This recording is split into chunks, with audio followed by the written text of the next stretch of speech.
إن الحمد لله الذي نحمده ونستعينه ونستغفره ونؤمن به ونتوكل عليه ونعوذ به من شرور أنفسنا ومن سيئات أعمالنا من يهده الله فلا مضل له ومن يضلل فلا هادي له ونشهد أن لا إله إلا الله وحده لا شريك له ونشهد أن محمدا عبد الله ورسوله أرسله الله تعالى بالهدى ودين الحق ليظهره على الدين كله وكفى بالله شهيدا فصلى الله عليه وسلم تسليما كثيرا كثيرا ثم أما بعد فإن أصدق الحديث كتاب الله وخير الهدي هدي محمد صلى الله عليه وسلم وإن شر الأمور محدثاتها وإن كل محدثة بدعة وكل بدعة ضلالة وكل ضلالة في النار.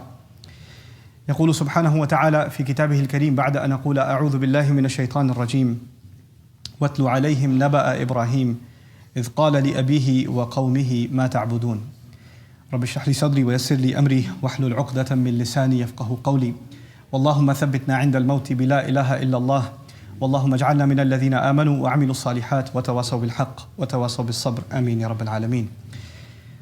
I have a lot of thoughts to share with you in today's khutbah, and I hope that you can bear with me and inshallah ta'ala follow along the thought process that I think will lead to something beneficial for myself and all of you. The first thing I want to talk to you about is an ayah unrelated to this khutbah, at least it seems that way in the beginning. It is a phrase that recurs in the Quran many times, لا خوف عليهم ولا هم يحزنون. In the exact words of Surah Al-Baqarah, فَمَنْ تَبِعَ هُدَايَ فَلَا خَوْفٌ عَلَيْهِمْ وَلَا هُمْ يَحْزَنُونَ. Allah talking to Adam alayhi salam, and through him all of us, whoever follows my guidance when they come to this earth, then if they were to follow my guidance, then there's not going to be any fear on them, nor will there be any grief.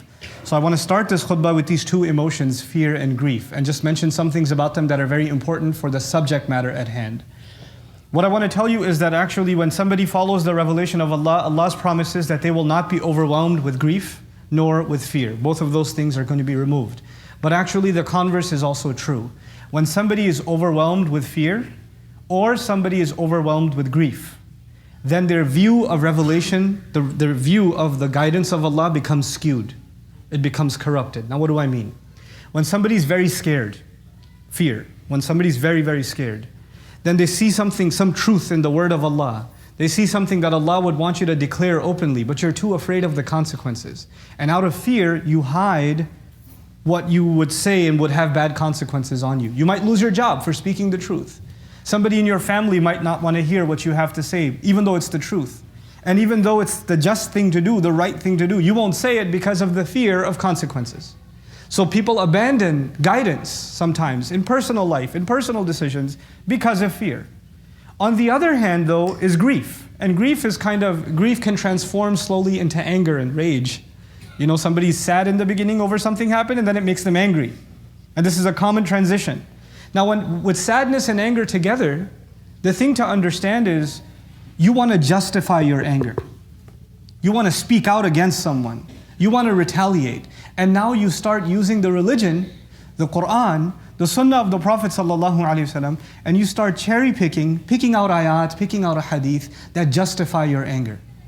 So on the one hand, there is someone who holds back and maybe only picks the ayat and a hadith that can maybe keep them safe out of fear. And they don't want to talk about things that they consider dangerous. And on the other hand, somebody says, I don't care. I'm going to justify my rage and my anger and use the book of Allah for it. And these are both abuses of the book of Allah. The book of Allah is guidance for people who can control their anger, they can control their fear, they can control their sadness. These are just the first few introductory comments that I wanted you to think about before we get into the subject matter today. And this is actually more about fear than it is about sadness today. The ayat I want to share with you are from Surah Al-Shu'ara, the 26th surah of the Quran. And there are several ayat in which Allah talks to us about one prophet after another, after another, after another, alayhi salatu wassalam. The surah begins with the longest discourse on Musa alayhi salam. It follows up by Ibrahim alayhi salam. I recited to you that in the beginning of the khutbah, in the Arabic portion of the khutbah, وَاتْلُ عَلَيْهِمْ نَبَأَ Ibrahim. Soon after that, كَذَّبَتْ قَوْمُ نُوحٍ الْمُرْسَلِينَ. The nation of Nuh lied against all the prophets. كَذَّبَتْ عَادٌ. And then إِذْ قَالَ لَهُمْ أَخُوهُمْ Hud. Aad and their brother Hud alayhi salam. Then Thamud and their brother Salih alayhi salam. Then Lut alayhi salam. And then finally Ashabul Aika, which is the Shu'aib's people. or the nation that he was supposed to give da'wah to, Shu'aib alayhi salam. So prophet after prophet after prophet after prophet. It starts with Musa, then Ibrahim alayhi salam, then Nuh, then Hud, then Salih, then Lut, then Shu'aib. And what I'll talk to you about first is, I'll skip the first two, which is Musa and Ibrahim alayhim salam. As for the rest of these prophets, you'll find that they said almost identical things. They said almost identical things. And especially when they introduce the message to their people, Allah literally repeats the words as they are from one prophet to another. This is remarkable because these people are sometimes thousands of years apart. They don't even speak the same language. They came to different cultures. They're not coming to the same nation. And even though they are thousands of years apart and cultures and languages and civilizations apart from each other, what they have to say on behalf of Allah is exactly the same. It's exactly the same. And one of the things that they said that is exactly the same is, now please listen to this carefully, وَمَا أَسْأَلُكُمْ عَلَيْهِ مِنْ أَجْرٍ إِنْ أَجْرِيَ إِلَّا عَلَى رَبِّ الْعَالَمِينَ. I am not asking you for any compensation. I have no, literal, I'll put it in other words for you, I have no strings attached. I have no other vested interest in sharing this message with you. My compensation is the responsibility of the Master of all peoples. إِلَّا عَلَى رَبِّ الْعَالَمِينَ. No one else. Now why are they talking about compensation? Because when you are giving a message, people question the reasons for which you're giving a message. And they say, perhaps this person is giving a message because he wants something in return. But specifically what I want to highlight in this khutbah is what's related to fear. You have sometimes the message of Islam, you want to talk about something in Islam, but it's not popular. It's not something that people want to hear. It might even be politically incorrect. But now that you've come to know that that's the truth, you hide it or you don't speak out about it because you're afraid that maybe you won't be able to hold on to your job. Maybe your teacher is going to look down on you and everybody in class will look towards you like, what did you just say? Is that even normal for you to say? What kind of person are you? What kind of extremist are you? You become the odd one out. And out of fear of that, because there's the compensation, you know, and by the way, this is going to tie in together really amazingly because all of these prophets, you know what they did? The thing that is different about each of them, they each picked on something that their society was obsessed with. So when you talk about Shu'aib alayhi salam, he talked about economic practices that their society had made normal. When you talk about Lut alayhi salam, he spoke out against the rampant shamelessness and homosexuality in that society. He spoke out against it, even though it was the most popular thing of his time. And he spoke out against it. What I'm trying to get at is these people spoke about things that will necessarily get them in trouble. It will get them in trouble if they open their mouth about it, but they did. And that in and of itself was proof that they're not interested in any sort of compensation. They're not looking to save their skin. They're not looking to say something that, you know, people will feel good about it, but it won't touch any nerves. It won't bother, I don't want to ruffle any feathers, you know. That is actually what وَمَا أَسْأَلُكُمْ عَلَيْهِ مِنْ أَجْرٍ means. What it means is that they're not afraid of the consequences of what they have to say. But let me take you back again. I started with fear and grief. Today, there are people who say, I'm going to speak the haqq. I don't care. لَا نَخَافُ فِي اللَّهِ لَوْمَةَ لَائِمٍ. Quran says we don't fear. For the sake of Allah, we don't fear the consequences of anyone who will put a finger on us. We will speak the truth as it is. The only problem is the guy doesn't understand the truth. He's speaking out of rage. That's actually not the truth. He thinks he's being brave by talking about what he thinks is Islam, but it's actually only his anger talking. It's not the book of Allah talking. It's not the sunnah of the Prophet ﷺ talking. It is contaminated by somebody's anger and somebody's frustration. That is not the bravery we're talking about here. On the other hand, you have someone who understands the truth but says, this is way too hot of a topic. We can't touch it right now. We should just keep our mouth shut. Both of these are problems. And today, for the most part, you find both of these extremes. Somebody says, I'm going to speak the haqq, and what comes out of their mouth is far from the haqq. It's mostly just their own frustrations imposed onto the sacred word of Allah. They can't look at it outside of their own grief. If you dig a little bit deeper, all of their frustrations just start pouring out. And you say, wait, I thought you studied the book of Allah. All it seems that you have a really good observation of is your own grievances. That's all there is underneath. So now we have to learn to put our fear and our grief aside. And then study Allah's word. And study what it is that we have to speak out about. And learn to, and appreciate that when we do speak the truth, that it is going to be painful for much of the society to hear. It is not an easy thing to do. It is something necessarily that got the nicest, these prophets ﷺ are the nicest people. They are the kindest, softest people. They are the closest to Allah. Their hearts are the softest in the remembrance of Allah. When someone's heart is soft with the remembrance of Allah, then their adab and their character, it permeates to their surroundings. These people's character is impeccable. If you and I had the blessing of being in their company, you wouldn't want to leave their company. Our hearts would melt in their company. And yet, they have to speak up on things that will make people hate them. Both of these things coexist. They're incredibly kind, soft-hearted people, and yet at the same time they have to speak up for the truth. That's what they have to do. But actually this was just the first half of my khutbah, not even the subject of my khutbah. The subject of my khutbah were the two prophets that I skipped. Now if you remember, the two prophets that I skipped are in the beginning of this surah. Those are the two prophets, Musa alayhi salam and Ibrahim alayhi salam. Of all the prophets that Allah talked about in this surah, two of these prophets, Allah did not mention وَمَا أَسْأَلُكُمْ عَلَيْهِ مِنْ أَجْرٍ إِنْ أَجْرِيَ عَلَى اللَّهِ رَبِّ الْعَالَمِينَ. I'm not asking you for compensation. Every prophet said it. My compensation is only with Allah. Every prophet said it, except two of them. Musa didn't say it, alayhi salam, and Ibrahim alayhi salam didn't say it. The question arises, why not? Everything else is so identical, so consistent. You have for Ibrahim alayhi salam, وَاتْلُوا عَلَيْهِمْ نَبَأَ إِبْرَاهِيمَ إِذْ قَالَ لِأَبِيهِ وَقَوْمِهِ مَا تَعْبُدُونَ. When he spoke to his father and his people, and he said, what do you worship? What do you people, and he criticized what they worship. But he never once said, I am not asking you for any compensation. Now the question is, why not? In order to appreciate this incredible bit of nuance, so that this lesson sticks in my mind and yours, sometimes we have to pay attention in the Quran to what Allah does say, or what the prophets do say. And sometimes we have to pay attention to what they purposely did not say. They chose not to say some things here that Allah deliberately highlighted about every other prophet. Now those two once again are Musa and Ibrahim alayhi salam. Musa alayhi salam was raised in the palace of Fir'aun. And even after he had run away, because he was accused of murder, and he had run away, and then revelation came to him, and he finally came back, and he's squaring off against Fir'aun, one of the most violent criminals in human history, one of the most arrogant human beings in human history. Actually, the human embodiment of evil in the Quran is Fir'aun. There is no greater villain in the Quran than Fir'aun. And he has to engage in debate with him. In this surah is actually the most aggressive debate between Musa alayhi salam and Fir'aun. In the entire Quran, the debate is mentioned in multiple places. Nowhere is it more aggressive than Surah Al-Shu'ara. This is the height of it. And in the height of it, what Allah is teaching us is Musa alayhi salam will not say that I'm not asking you for any money. You know why? I'm not asking you for compensation. Because he did. Because he was raised there. He was funded, his upbringing was funded by Fir'aun. He was raised up as a prince. He lived under his housing. He ate the food that was paid for by Fir'aun. As a matter of fact, when the debate happened, one of the first things Fir'aun threw in his face was أَلَمْ نُرَبِّكَ فِينَا وَلِيدًا وَلَبِثْتَ فِينَا مِنْ عُمُرِكَ سِنِينَ. Didn't we raise you as a newborn? You were just a baby and we picked you up. You were nothing. We were the ones who raised you.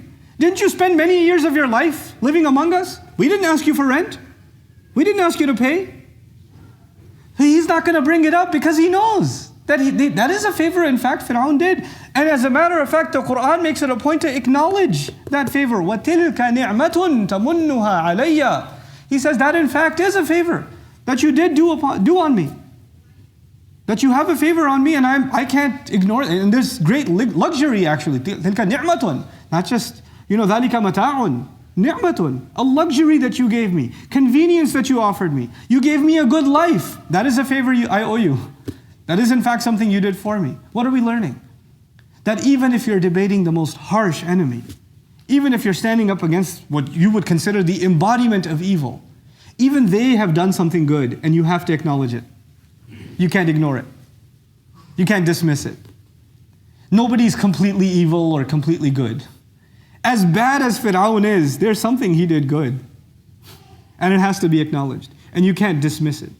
So the first thing, in the case of Ibrahim or in the case of Nuh or Musa alayhi salam rather, is the acknowledgement of the good even in the one you're opposing. This is extremely difficult, especially when you're angry.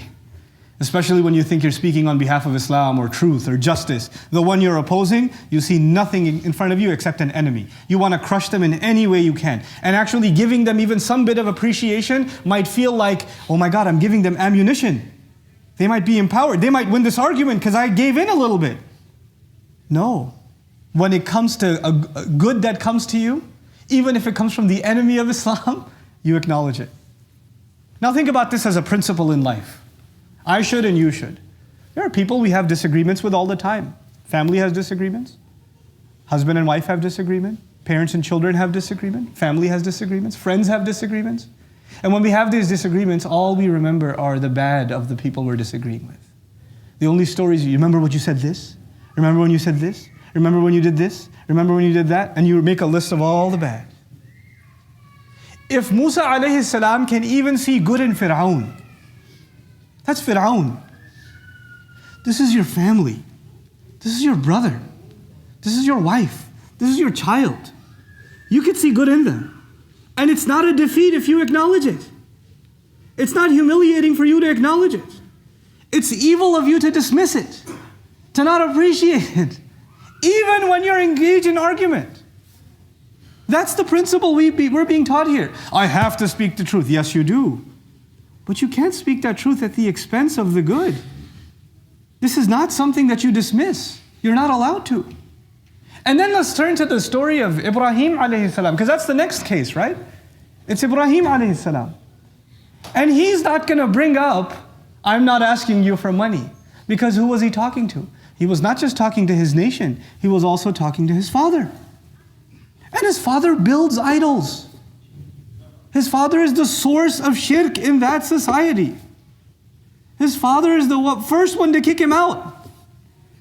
His father has done all of these things. And yet, he's not going to be obnoxious and turn to his dad and say, I'm not asking you for money, you know. Even though Ibrahim alayhi salam at that point may be independent. He's ready to leave the house. He's not going to turn around and say, I don't need your money anymore.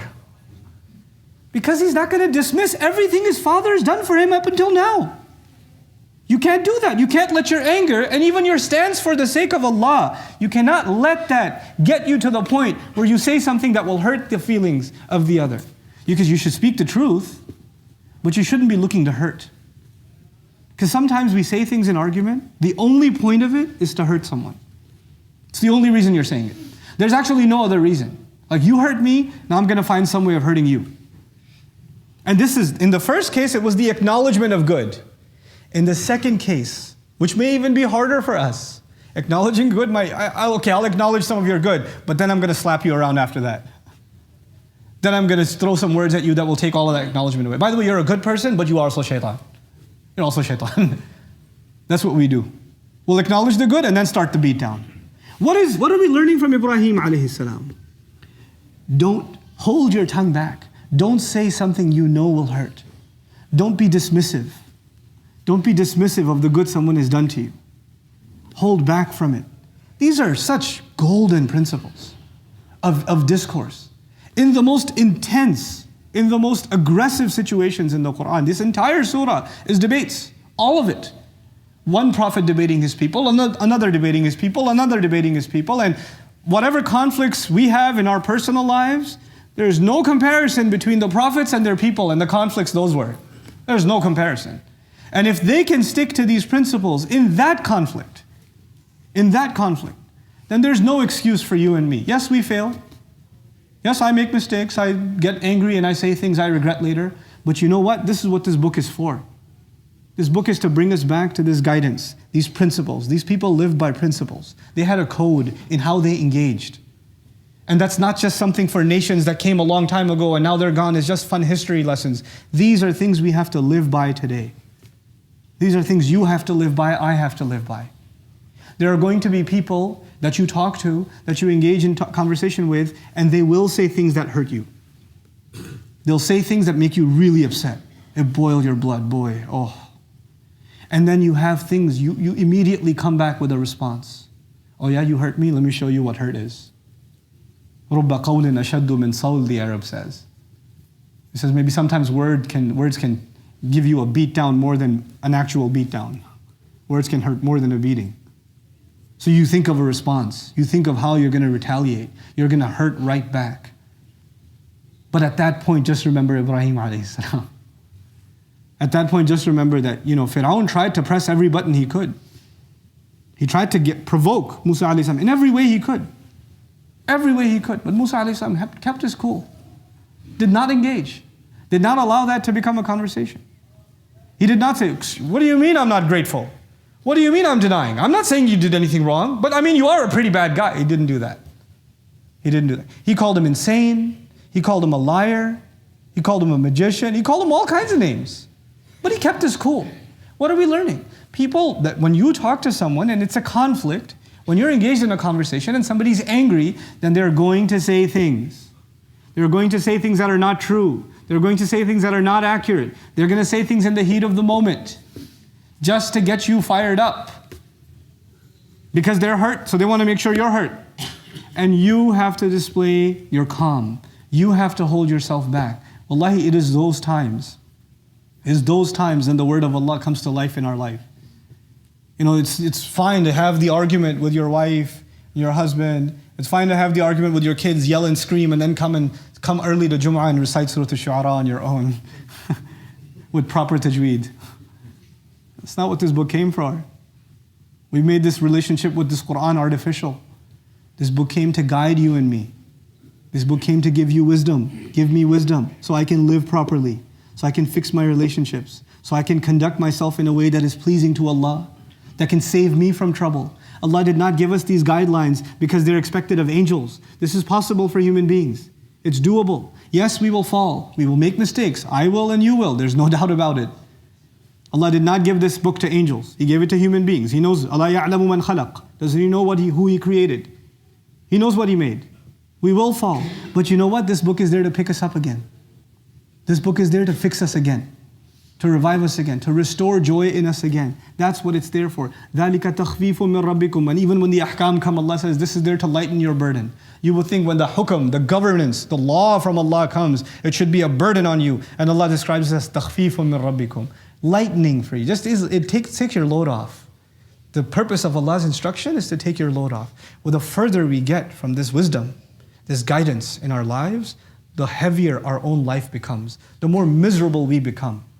This is why when people come close to the book of Allah, Allah says, فَبِذَلِكَ فَلْيَفْرَحُوا هُوَ خَيْرٌ مِّمَّا يَجْمَعُونَ. That because of that, they should be overjoyed. Because of the book of Allah, they should be overjoyed. It is better than anything else that they're gathering.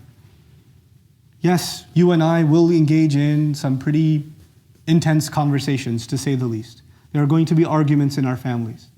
There are going to be arguments among friends. There are going to be arguments in business. Comes with life. Part of the territory. I mean, the Quran talks about some of the greatest people that ever lived, doesn't it? It talks about prophets. And how many prophets had family problems? Well, Yaqub alayhi salam had no family problems. Yusuf alayhi salam had no family problems. Nuh alayhi salam had no family problems. Rasulullah sallallahu alayhi wasallam didn't have uncle problems. He didn't have. There was never any problem between him and the mother of the believers. They have problems or no? Subhanallah. Allah is telling us these narratives because Allah did not tell us about perfect, lives where everything was glossy and good like a brochure, everybody smiling and happy and there are no issues. No. Allah told us the stories of these prophets because they dealt with some of the toughest issues. Because if they can handle it, they will become a role model for you to how to handle it. For me, how to handle it. That's why these stories are there.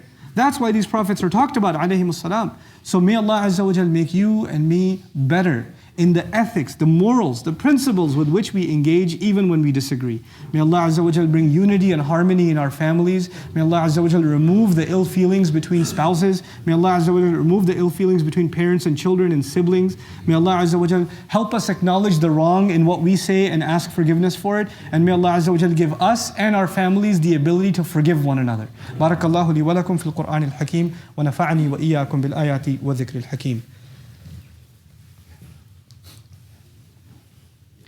الحمد لله وكفى والصلاة والسلام على عباده الذين اصطفى خصوصا على أفضلهم وخاتم النبيين محمد الأمين وعلى آله وصحبه أجمعين يقول الله عز وجل في كتابه الكريم بعد أن أقول أعوذ بالله من الشيطان الرجيم: إن الله وملائكته يصلون على النبي يا أيها الذين آمنوا صلوا عليه وسلموا تسليما. اللهم صل على محمد وعلى آل محمد كما صليت على إبراهيم وعلى آل إبراهيم في العالمين إنك حميد مجيد. اللهم بارك على محمد وعلى آل محمد كما باركت على إبراهيم وعلى آل إبراهيم في العالمين إنك حميد مجيد. عباد الله رحمكم الله، اتقوا الله، إن الله يأمر بالعدل والإحسان وإيتاء ذي القربى وينهى عن الفحشاء والمنكر، ولذكر الله أكبر والله يعلم ما تصنعون. أقم الصلاة إن الصلاة كانت على المؤمنين كتابا موقوتا.